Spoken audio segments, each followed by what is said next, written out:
Hello, Ross. How are you doing today? I'm doing good. How about yourself? Great, great. It's an honor to have you in our podcast today.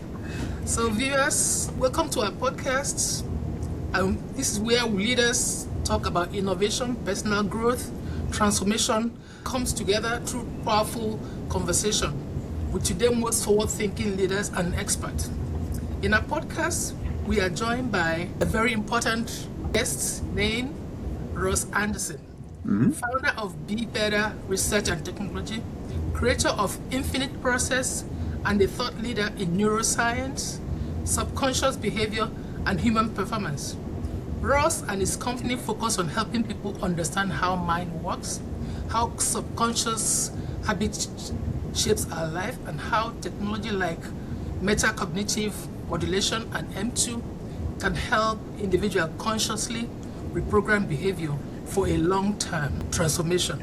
Ross, you're welcome to our show. Thank you so much. It's really an honor to be here.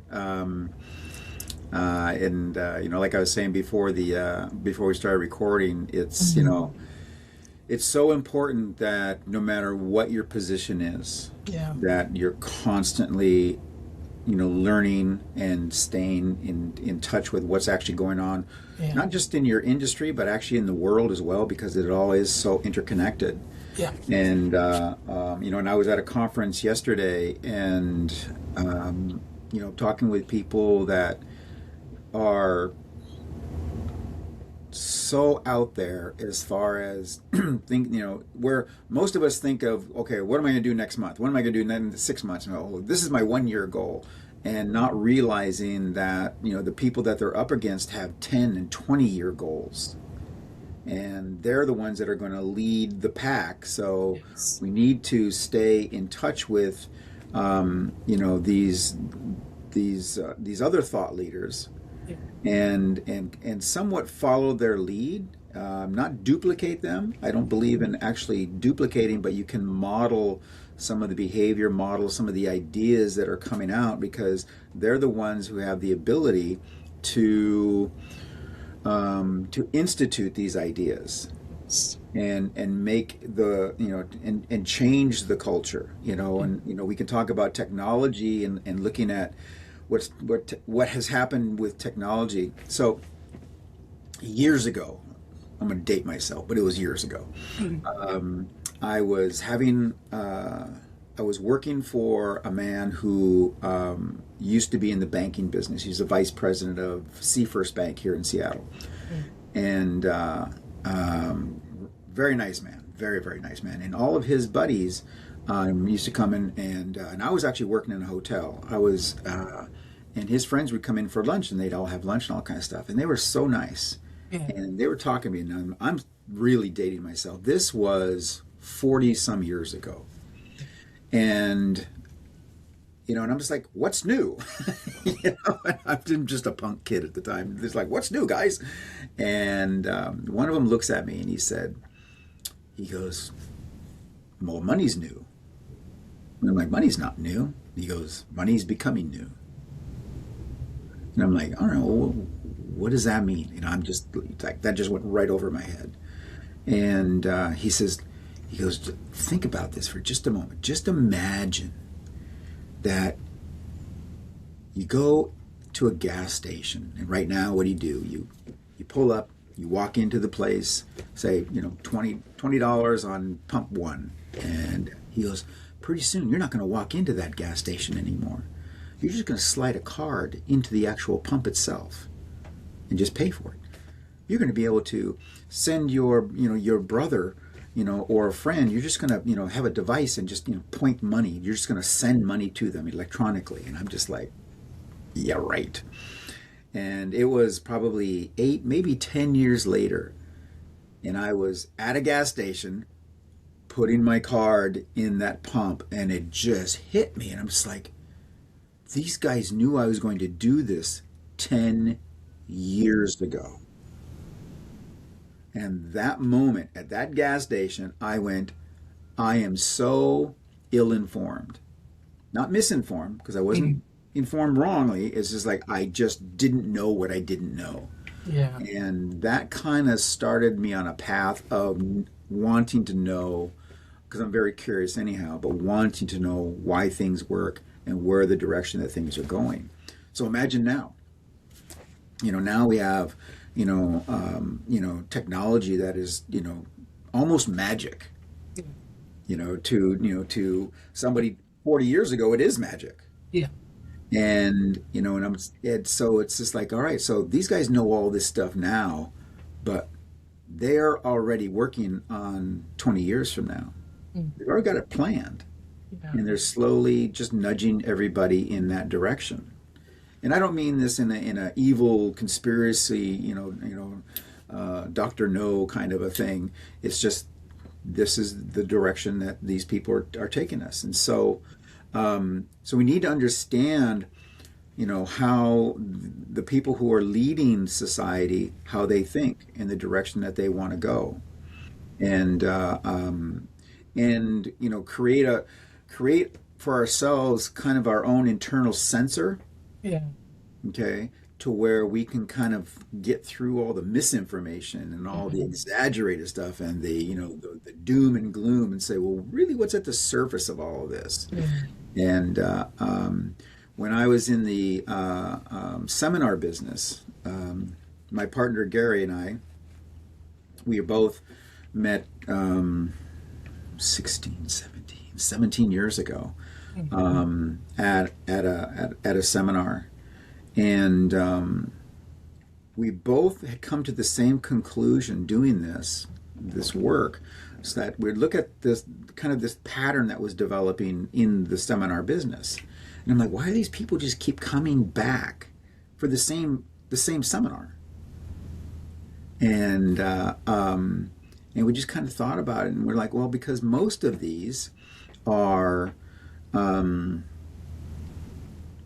most of these people that are coming back to get remotivated. All right. And so they leave the seminar and they're, I'm ready to go, rah, rah, rah, rah, rah, rah, rah. And then about a week, maybe 2 weeks later, life gets in the way. And then they all revert back to their old habits, their old patterns. And some people, make a little bit of growth, but on a whole, most people just kind of go right back to the way they were.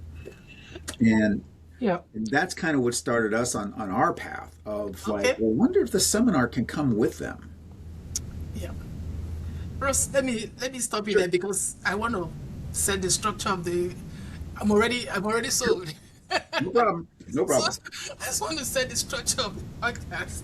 So before we dive in, we're going to look at your background, which you've already shared a bit right now, and discuss the current challenges and the vision you want for your company in 1 year, or going forward. Because from what you've shared, is like you've seen how people that saw the future before us have the kind of ear. So we're going to look into that as well. And finally, we'll wrap up if there's any next step, if it makes sense. And again, I'm happy we already started. It's a conversation. It's not an interview. Yes, I have some questions. I did some. Yeah, but again, it's a relaxed conversation. Depending on how much I can see you want to share, it's usually slated for 30-45 minutes. But if it takes longer than that, as long as you're willing to stay, that's fine. Sure. So we're going to start right away. Okay. You've really shared half of the things I wanted to ask, but well, that's what editing is all about. I'm sure I agree. So, Ross, what first sparked your fascination with neuroscience, behavior, and human transformation?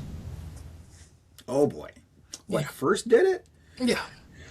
Well, like I said, I'm a very curious person, and I like to know how things work, because when you know how things work, then you have better control of how they are going to work.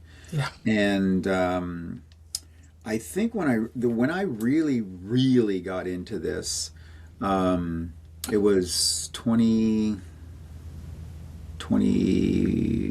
about 25 years ago, and I got sick. I got really sick. And everything was just not going very well. Yeah. And I didn't understand what I understand now. So anyhow, And doctors, I would go to doctors, and they're just like, here, take this pill, or I said, oh, I wasn't sleeping, and I'm like, well, here's a sleeping pill, and take this. And I'm just like, but I need to know why I wasn't sleeping well. Okay, and don't get me wrong, everything has its purpose and everything has a need and such, but I want solutions. Yeah. Okay, and so anyhow, I would just really get frustrated. So finally, I did find this one doctor that somebody referred to me, and he and I was in the corporate world, so I thought I was just tired. Maybe I'm just burned out. Maybe I'm this. Maybe it's this. Maybe it's this. And he says, like, no. He goes, you're beyond burned out. And he goes, I don't even know how you got here, because your body is so burned out. And I'm like, okay. I said, I'm not sleeping. I'm not thinking clearly, and such. And so he does, just right then and there, he just does all these tests. I'm like in his office for like 3 hours. I'm just kept looking at my watch. I'm like, I'm used to a 15-minute visit. Yeah. And he goes, no. He goes, you're not a 15-minuter. He says, we need to do some of this stuff. So anyhow, by the time he was done, just in that first visit, he looked at me, and I'll never, ever forget this. He goes, your body has been talking to you for a long time. You just wouldn't listen. Now it's making you listen. Yeah. And I just went, and what happened was, then from there, obviously we went through, it took about a year to kind of get me, back up and going. Mm-hmm. So I can maintain my pace, because I didn't want to change my pace, but I had to make modifications other ways. But what happened then is, because I took and created a new normal for myself. Yeah. Okay. Which was, this is where my normal was, but this is where my new normal was. It was, okay, because I was more optimized. My performance, everything had started to change. Yeah. But then I started, at the same time, I started looking at everybody around me, and I'm like, they were down here as well. They just didn't know it. Yeah. And so whether it be the physical aspect, the mental aspect, or the spiritual aspect, they're all intertwined. And society as a whole, we always seem to compartmentalize everything. Yeah. Okay. So if we're going to handle our spiritual aspect of our life, it's always on Sunday, or one day. It's just that's the day. It's like, well, shouldn't it be every day? If we're going to handle the physical aspect of ourselves, it's just like, well, I go to the gym, or I go walking, once or twice a week. I'm like, well, shouldn't it almost be, because the way the body is designed, shouldn't it be every day? Mm-hmm. If we're into the mental aspect, it's kind of the same way. It's just like, that incorporates all of the above. And when you start to understand how things work, okay, and how we are beings, we are pattern guys. Everybody works with patterns. Yeah. Behavioral patterns more than anything else. And those behavioral patterns, they start to determine the direction that you're going to go, the quality of your life, the quality of your success, the quality of your relationships. Yeah. Every aspect of your life is determined by those patterns. Yeah. And whether they're destructive or whether they are going to make you a better person. Yeah, I agree.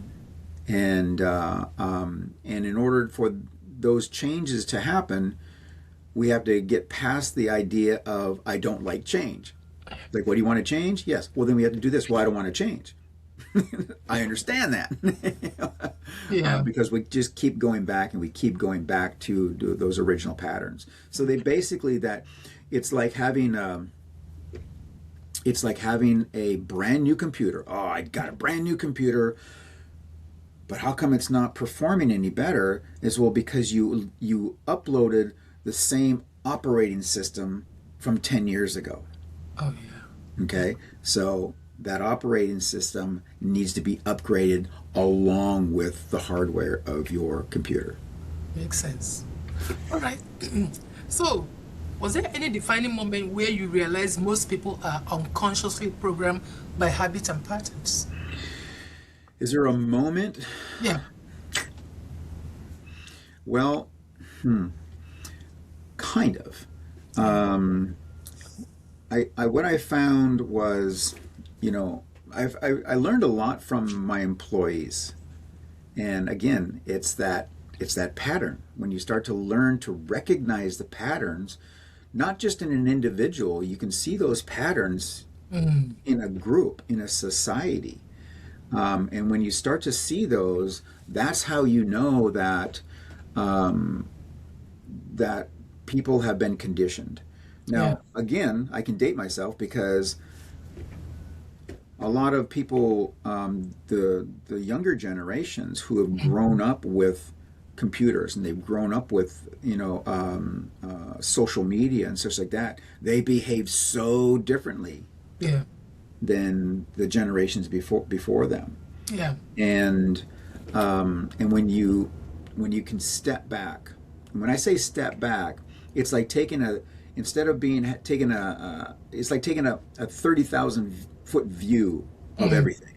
Yeah. That's when you really start to see the patterns. You step out and it's like getting out of the forest so you can, or getting out of the trees so you can see the forest. You have to step back so far and kind of neutralize your thought pattern. And so you can see things, get rid of the filters that most people see. Well, they're doing that because of this, and they're doing that because of this. Well, are they really? Ask more questions. Ask better questions of yourself and of how you're perceiving something.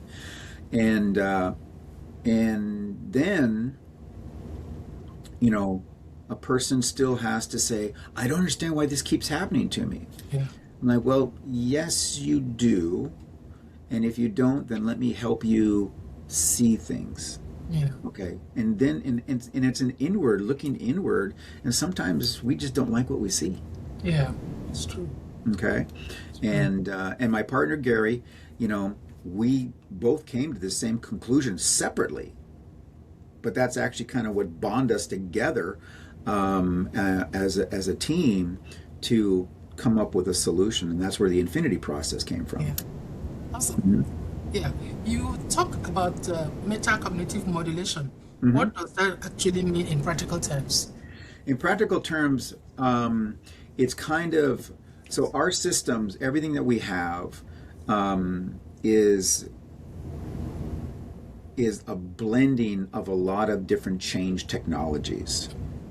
And again, most people will compartmentalize. Well, I'm going to do this one, and this is going to do it. I'm going to do this one, and this is going to do it. I'm going to do this one, and this one is going to do it. It's like, but what it actually is a synchronistic, blending of all these technologies in a certain order at a certain time, and taught in a very, very particular way, so that our students can start to see and feel the difference in themselves. Okay, and then they start to step aside a little bit and understand that the filters that they are viewing the world through are actually filters that were implanted in them, from the day they were born. Okay, so now when I say filters, I'm saying that it's how you are seeing the world. Yeah. You're seeing your perception of, well, this person is like this. And it's like, well, where did that come from? Well, what does that remind you of? Well, it reminds me of when I was 5, and my aunt did this and this and this, and then that makes an imprint, and that imprint just stays with you. Yeah. Okay. So when you recognize that, oh my God, I've been living this same imprint for all these years, it's like, well, now that it doesn't mean you have to change it, but now it does become a choice. Yeah. Okay. When we have a bad habit, as we identify as a bad habit, okay, whether it be physically not healthy for you or emotionally not healthy for you, it's when we identify that habit, it's no longer a habit. Yeah. Once you know it's there, it's not a habit anymore. It's a choice. Sense. Okay? And the world is full of choices. And those choices are going to eventually guide you into the direction that you're going. And sometimes those choices can be little nudges just a little bit. Here's your path, but you just get nudged off of this one, and then I'm going to try and correct it, and then it didn't work. So you just keep nudging your way off. Yeah. And what the infinity process does is it just keeps you focused on that path. Okay. Okay, that's good. So, talking about thoughts, how do thoughts, emotions, sensory experience, and memory interact to shape our behavior? There are, again, when we look at the filters and we look at those perceptions, they are also grounded in particular areas of triggers and anchors. And so imagine you're driving down the road, and all of a sudden you start thinking of your senior prom in high school. Oh yeah, I get this warm, well, some of us get a warm, fuzzy feeling and such, and you're like, oh wow, okay, well, and then you just kind of go about your day. But what I do, I'm like, when a thought just kind of pops into my mind, I always want to go, why did that thought just pop into my mind? Okay. So I step back and I'm like, oh, because on the radio, that was the song they played at my senior prom, but we didn't even realize it, or I didn't even realize it at the time. Okay. But it just brought back, it was a trigger for something that was anchored, and it just brought that memory back. I'm like, oh, it made me feel good. Okay. But there are other things that will make you feel bad. Okay. And then they trigger an emotion, and that emotion, okay, becomes a driver of how your day is going to go, or maybe the next hour is going to go, positive, negative. Is it going to disrupt you? Like, people who suffer from some tragedies in their life. Okay. It doesn't take much to reactivate that emotion that they felt 10 years ago, 20 years ago, 30 years ago. It doesn't take much. I was going to ask you the next question, which is, why do most people struggle to recognize the subconscious pattern influencing their daily decision? Because they just don't understand that they have a choice. Yeah. Okay. They're just so used to, okay, it's going to take me this direction. Okay. So part of one of the aspects or attributes of the infinity process is that when it does, we utilize the existing environment as different triggers for a particular anyone. And so then what happens is that the first step of that trigger is to bring you to now. Where am I? Okay, because most of us, write this down. This is so important. Most people, they either live in the past or they live in the future. Yes. Okay, so the past is going to say, oh, this happened to me and I'm not going to ever do this again, and I didn't learn from it, or I keep repeating that. It says, well, because you're not learning from it. You're still allowing that to control you. Okay. When we live in the future, it's the what if? Okay, what if this happens? What if that happens? What if, oh my God. But when we live in right now, this very moment, right now, this very, very moment, for just a split second, okay, you are in absolute control of your entire life. Right now, this moment is the only time that you can make a choice. Wow, awesome. I like that. Okay? You can't make a choice in the future. You can think about it. Yeah. Okay. Oh, tomorrow I'm going to do this. Yeah. Well, then tomorrow happens, and then you don't. Well, you definitely can't make a choice in the past. Yeah. Okay. Because it's already been made. Yeah. Only right now is the very most important part. And many, many people, 99% of people, are stuck in those two time frames and not in there. That's why, and I use the word 99 very, very specifically, because it's the 1% of society who seems to be the most successful. Yeah. You're right. Is that a coincidence? No. Yeah, Choice. it's a So let me choice. go to the next question. Tell me about your M2 technology and how it helped people reprogram subconscious habits. Okay, so just like um,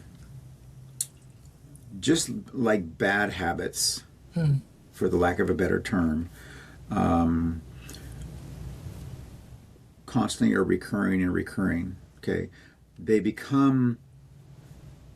If you think of the way the brain, let's go to neuroscience. If you think of the way the brain operates, okay, your brain is full of neurons, and your neurons are connected through synapses.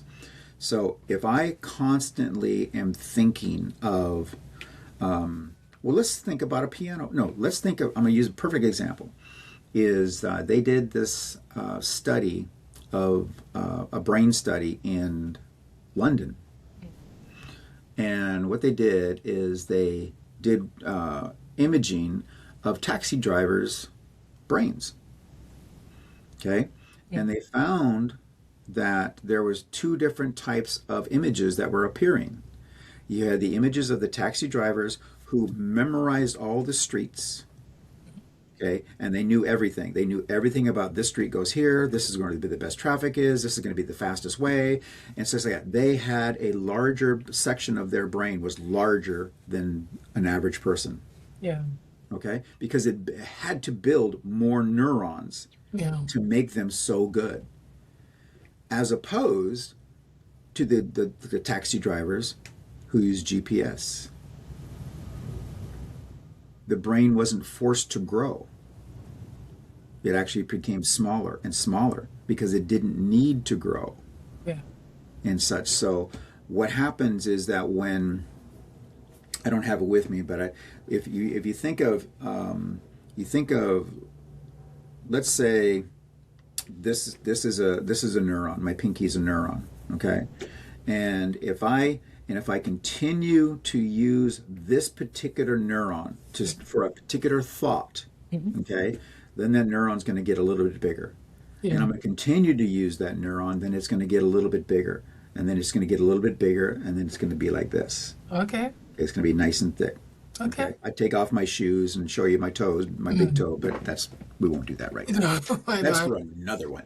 Okay, so anyhow, the more that we use the right thought process, the thicker those neurons are, which also means that thought and the electrical impulse can go faster. The bigger the neuron, the Okay. faster that impulse can go through that neuron, and it's going to be very, very fast. The smaller it is, there's more resistance. Okay, and then if we don't eat, when we stop using this at all, okay, then the brain just shrivels up.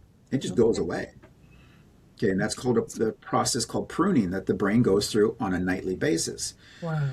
So what the infinity process does, it makes these. I was going to get to that.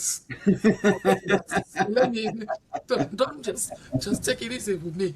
Okay. So, what are some subconscious patterns silently limiting people today? Say it again. What are some subconscious patterns silently limiting people today? What are some of them? Yeah. I mean, the list is never ending. Yeah.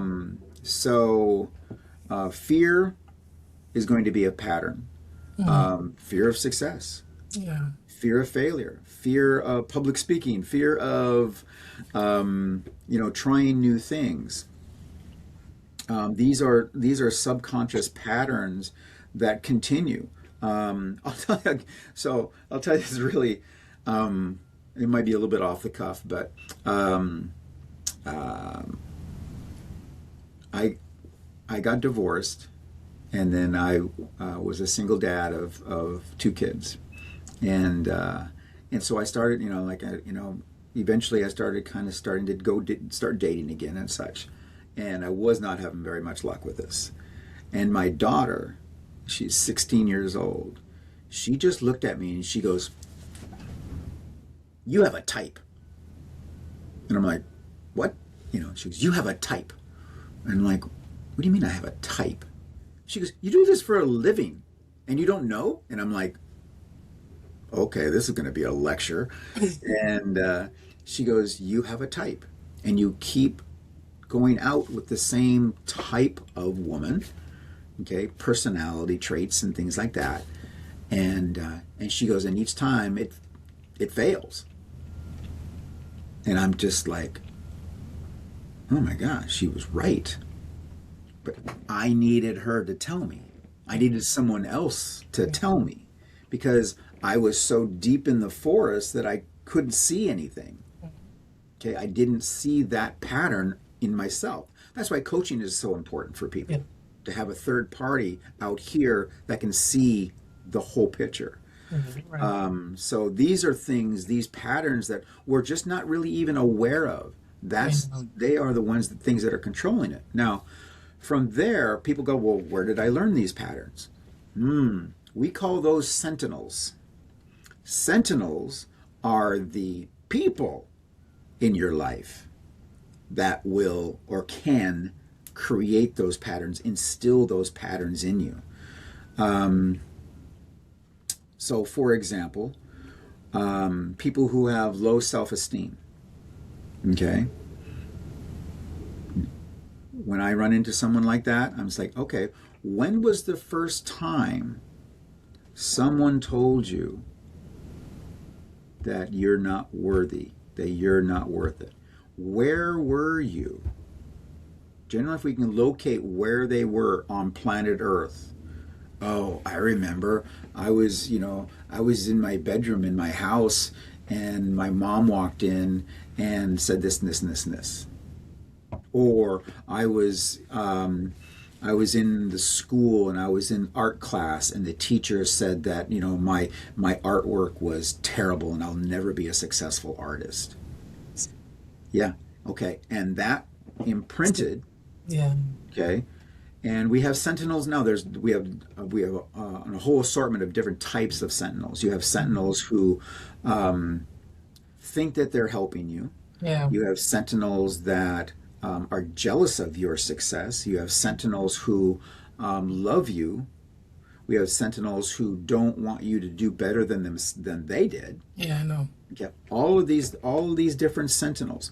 And so we have part of one of our programs is part of the program is identifying the sentinels. And I'm telling you, it's powerful. Yeah.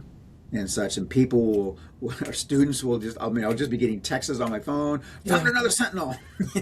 It was my mom all along, or it was my uncle, or it was, it was my teacher from 4th grade. It was, and it's like, okay, now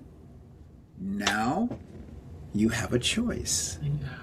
Are you going to continue to allow them to influence you, or are you going to make a choice and say, "Thank you for sharing. I got this now." Yeah.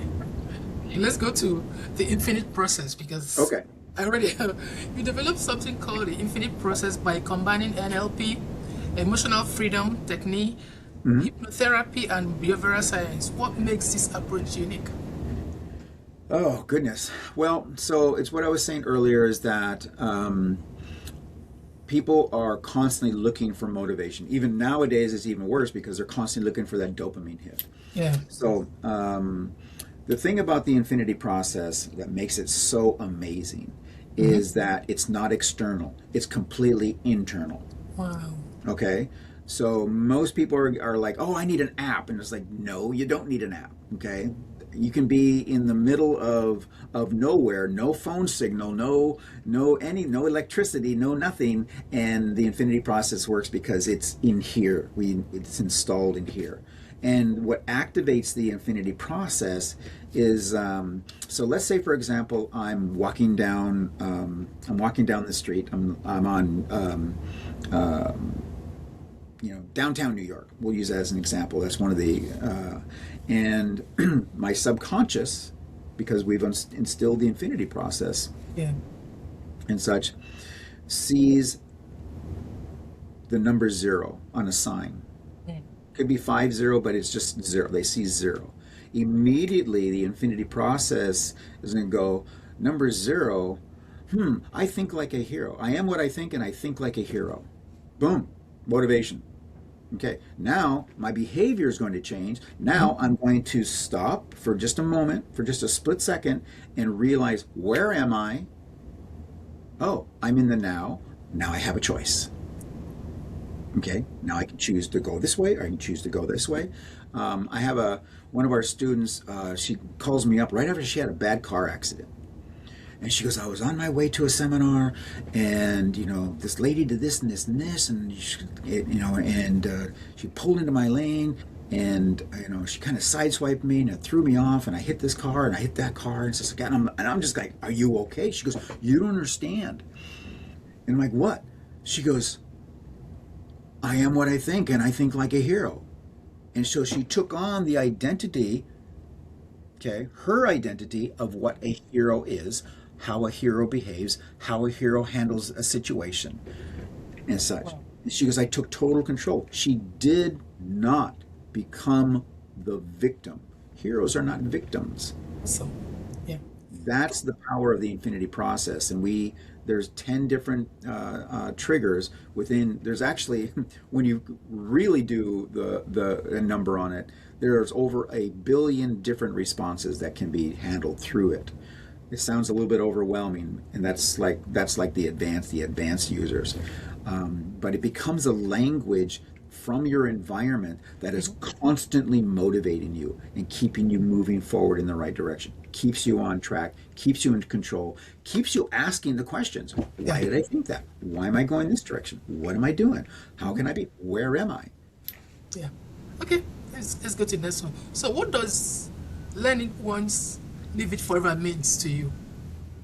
Learn it once, live it forever? Yeah.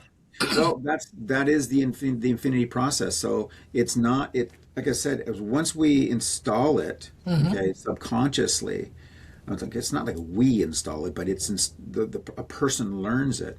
It doesn't go away, because it's not a phone that can lose its battery. It's not something that's taped to the wall. It's not something that's on your computer. It's in here, okay, and it'll always be there. It doesn't expire, okay. It's as good as you want it to be, and if you want it to be better, you have the ability to make it better and more powerful. Awesome. So it just goes on forever. And who wouldn't want to be motivated forever? It's kind of like people who do your daily affirmations. I'm not a big fan of affirmations. I'm a fan of declarations, but not affirmations. So somebody will tell me, well, I do my affirmations. Like, okay, so when do you do your affirmations? So I do them in the morning. I'm like, great, that's fantastic. I said, so how long do you do them? So I'll do it for like half an hour to an hour. I'm like, okay, so you do your affirmations every morning for an hour. And they're like, yeah. And I said, well, what happens the other 23 hours of the day? Okay, because you don't have your vision board in front of you. I mean, Mark Victor Hansen calls it a living vision board when he first saw the process. He goes, that's like a living vision board. I'm like, well, yeah, it kind of is, because that's how adaptable it is. So let's go to the next one. Okay, as AI and technology evolve rapidly, how do you see neuroscience and human optimization evolving alongside them? Well, that is a very good question. So actually, I told you earlier that I was at this conference yesterday, and we talked a lot about AI. Yeah. And my views on AI, I think AI is a spectacular tool. Yeah. It really is. It is a high-end productivity tool. You can get things done faster, quicker, sometimes better. However, AI, if we let it start to do our thinking for us, will be the end of us. And the science behind that is this example that I just used about the taxi drivers. Yes. Okay, if we are not forcing or pushing our brain to grow or just think, and just allowing something to just do everything for us and such, then those thinking processes, those parts of that brain, they will atrophy and they will just not work very well. And right now we are at the infancy stage of AI. This is how bad it is, or how good it is, how bad it is. This depends. So there is, in some of the higher end universities, the instructors, the professors, have a specific software tool that when somebody turns in their thesis, they take that thesis and they put it into the software of this tool, okay? And the software will say, this thesis was 100% generated by AI. It'll know it. Or it was 50% generated, or it was 20% generated. And this part of the thesis was cut and paste. This part of it was thought out very carefully by the student, because it can actually see, and I don't understand how this works, so it can actually see or compute how a particular sentence was typed in, the speed at which it was typed in, if there was a pause between words as the user is actually thinking of what they want to say, it can see all of that. It says that's where that's where AI is starting to take students, is where I'm just going to let AI do my work for me. Well, if you were going to the doctor, okay, and you're, having the doctor's going to do surgery on you. And just like, okay, so when you went to medical school, did you do your homework or did AI do your homework? Okay, I mean, because that's really where it's coming from. Or you have a big lawsuit coming up and such. You're going to look at your attorney and say, did you do your law work or did AI do your law work?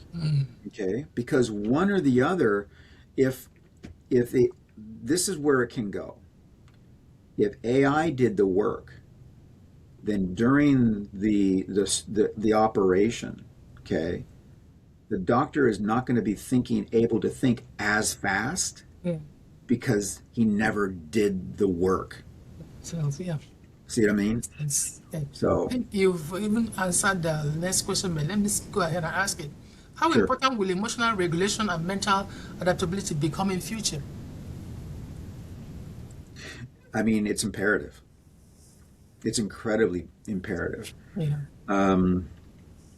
One of the things that, when it comes to that, there was, when the whole COVID era happened, I think a lot of good came out of that tragedy for the world, because where people were forced to stay home, you saw where there was a lot of people who didn't go back to work, or they changed jobs, not because their job went away, but because all of a sudden they had this, oh my God, this is what life is really about? I like this.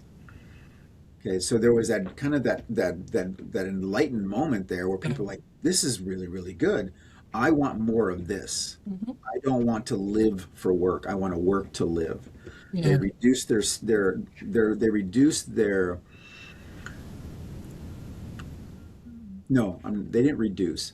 They rearranged their standards for living. Okay, more time with the kids was way more than driving, spending 3 hours a day in traffic driving to work and such. So there was that big reality, and I think it was awesome. I mean, that was the reality that I came to 20 some years ago when I got really ill. I'm just like, work isn't, because I basically pushed myself for work. Yeah. I said, this isn't worth it. Yeah. Okay. So It makes sense. So let me still get back to your company now. Sure. So what is working well for you right now, and what has been frustrating? AI. Tell me more. Really, it is. Tell me more. It is because it has made things easier for people, but the quality has gone down dramatically. Okay.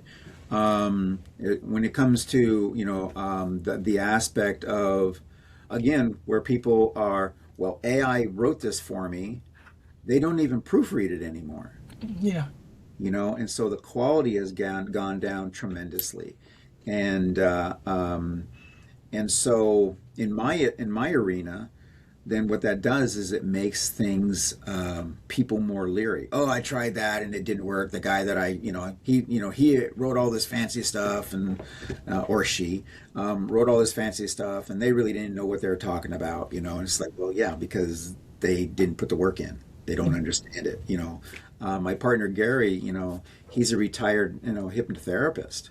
And that's, I mean, you're talking thousands of hours face to face with clients, and helping them through these issues. I've had decades as a CEO and business manager, seeing how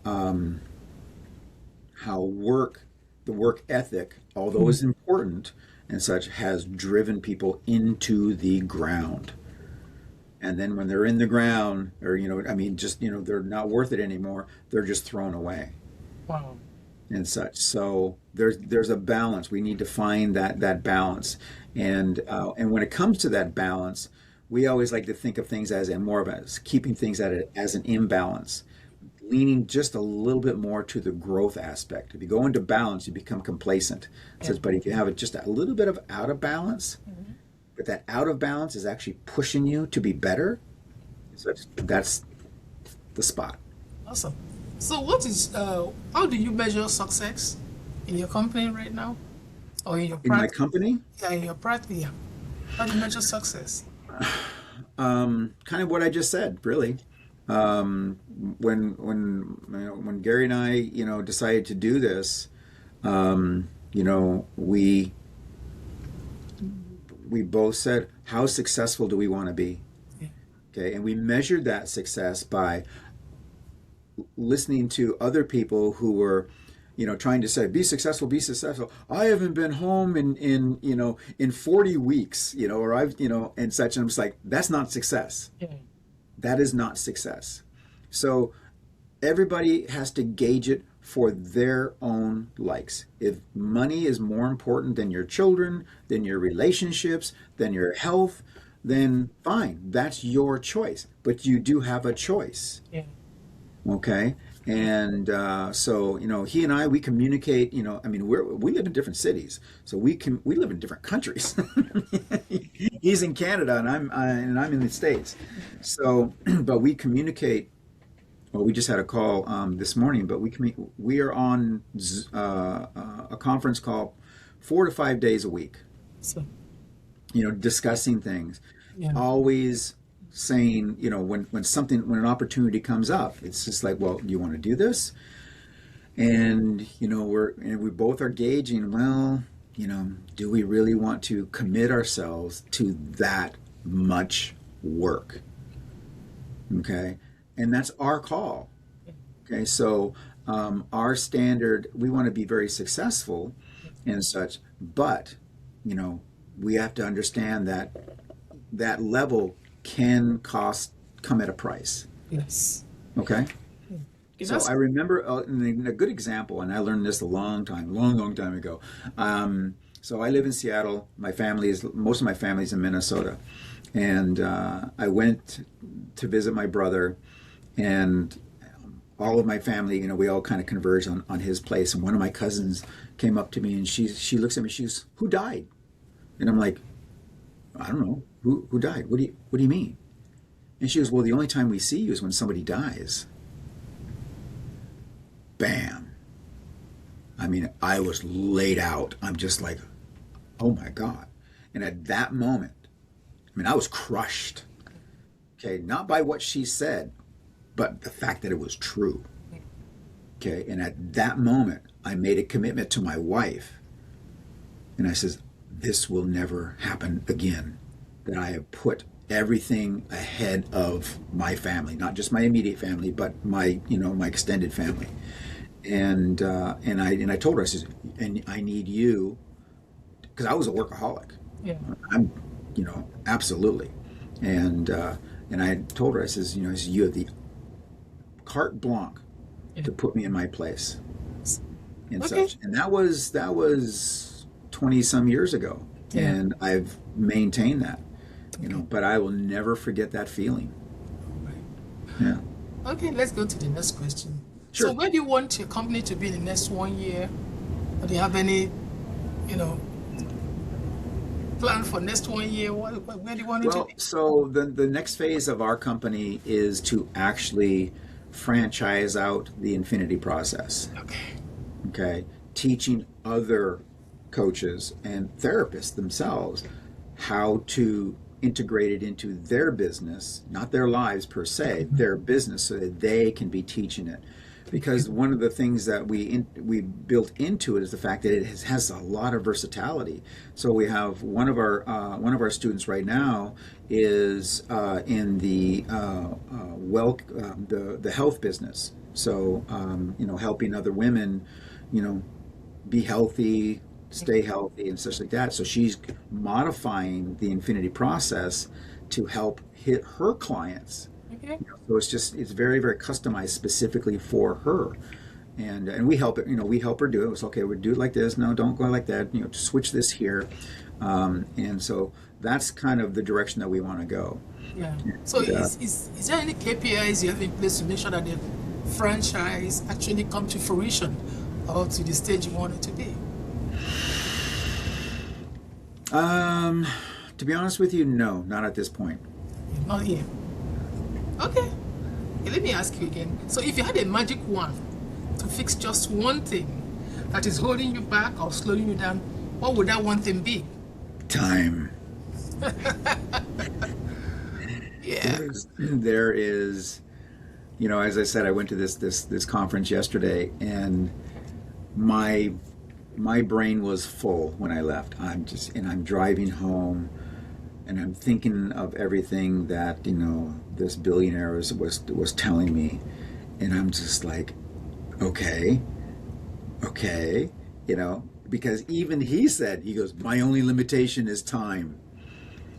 And because his goals and his vision was so big, and but he travels a lot, and I'm just like, but he thrives on it, so that's cool. That's his vision, not Yeah. mine, and so. But at the same time, I was inspired to, like, okay, we can do this, we can modify this, and I told you, Gary and I, we had a call this morning just before this interview, and I just was just rattling off all these ideas, and I said, I know this can work, I know this will work, and and it's just like, we have to just hire more people, and to get this stuff done, and how can AI be incorporated into this, Okay. so that we can not be spending our time doing the nitty gritty work where it just flows, and that's what we're looking for. I Is think, we yeah. can just incorporate this into the AI that we use, so that it will handle a lot of this, follow up stuff and things like that. So Okay. Let's go to the next question. We're almost getting there. So, are there any signal you're looking for to make sure you're moving in the right direction for, for this, trying to incorporate AI and all that? Is there any right. signal you're tracking to make sure you're in the right direction? How do we do this? Yeah. Is there any signal you're tracking to make sure you're in the right direction of incorporating AI in so that you can have time to do what really matters? Yeah. So, part of our conversation this morning was that, okay, we want to, we rearranged our goals, we rearranged, a lot of our strategies and such. And it's like, now, what do we need? What automation do we need to put into place? And what do we want that to look like? Yeah. And that's kind of where we're at right now. Okay. It's, because again, today was like all these new ideas Yeah. and again, a lot of future thinking. It's like, okay, this is where this can take us 5 years, 10 years from now, which even that's going to change, because AI is expanding so fast. Yeah. Yeah, it's, He had, so I was at a conference. He had found some new AI tools, and so he was showing me those this morning. I'm just like, man, this is like freaking crazy. I Yeah. mean, this is amazing. Yeah, one thing I want to drop in there, because we've seen really work for people, in the past, especially people in this stage that want to get into AI. Most of the time, they mistake using the tools as automating their process. Hmm. Yes, the tool is there, it makes you efficient, but it doesn't translate to automating your process. Because Correct. what you, at this point in time, from what I can see you'd say, or, is about automating the process. Rapid roundup. One habit everyone should change. One habit everyone should change: Yeah. asking more questions, Okay. better questions, not just more questions, better questions, Awesome. regardless of the answer that they may get compared to what they want to get. Yeah. Okay. So the biggest misconception about the mind. The biggest misconception is that we only use 10% of our brain. Okay. That's insane. It's somebody wrote that for a movie, and it's stuck, and it's not even close. People have no idea. The most powerful part of your brain is your subconscious. That's where the habits are. Yeah. That's where the sentinels live. Yeah. Okay, it's there. It's not your conscious mind. Yeah. So an example I like to use is think of when somebody is trying to lose weight. Okay, so I'm going to do this diet. This is great. Okay, and so then they're going to put conscious effort into that diet. Okay, it's like stretching a rubber band. Yeah. Okay, the rubber band is going to give you resistance once you stretch it far enough. It's going to Yeah. start resisting, wanting to go back to its normal shape. It's going to resist and resist and resist, but no, no, no. My willpower, which is finite, my willpower will make me succeed. And they push and they push and they push, and that band expands and expands. Well, we can only maintain that willpower for a certain amount of period of time. Yeah. So but the subconscious underneath all of this is like, no, I like being 250 pounds. I'm comfortable being 250 pounds. The subconscious mind does not like change. Yeah. Okay. And then as soon as you lose your conscious thought process on that rubber band, Yeah. on that change, it goes right back to normal. Yeah. Okay, that's why people rebound after a diet. If you look at that show that called The Biggest Loser, okay, those people who lost all that weight, as soon as the contest was over, as soon as the conscious mind Yeah. was able to let go, Yeah. they all put the weight back on because they didn't change the behavior. Okay, until the only time they could change the behavior of conscious effort was put against it. Yeah. Otherwise, it will go right back to that. Okay, Yeah. so that's what the infinity process does. It overpowers that subconscious mind, that old programming, and just reinstalls a new program. But it has the ability to constantly be upgrading that program, okay, and reinforcing it daily. You're getting more positive reinforcement than you are the negative reinforcement. Again, you're going back from this to this, That's- this to this Yeah. every day. Ross, this has been an incredible conversation. Thank you for sharing your insights on neuroscience, behavior, consciousness, and human transformation. One of the biggest takeaways from today's discussion is most people are trying to change their life consciously, while their subconscious program is still running the show. And learning how to understand and reprogram that system may be one of the most important skills of the future. To everyone listening, if you enjoyed this episode, make sure you subscribe, share with your network, and follow Talk to Phoebe podcast for more conversation on leadership, innovation, transformation, and human potential. You can learn more about Ross Arntson on his website, Be Better Research and Technology. And of course, we're going to add more details in the description box when we post it on YouTube. And until then, keep learning, keep growing, and keep becoming better. This is Talk to Phoebe. Thank you, everyone. Thank you very much for My us. pleasure. You We have a really great one. enjoy our time. And Hi, I New look forward. Jersey. Hi, Yes, New you. Jersey. Hi, Seattle.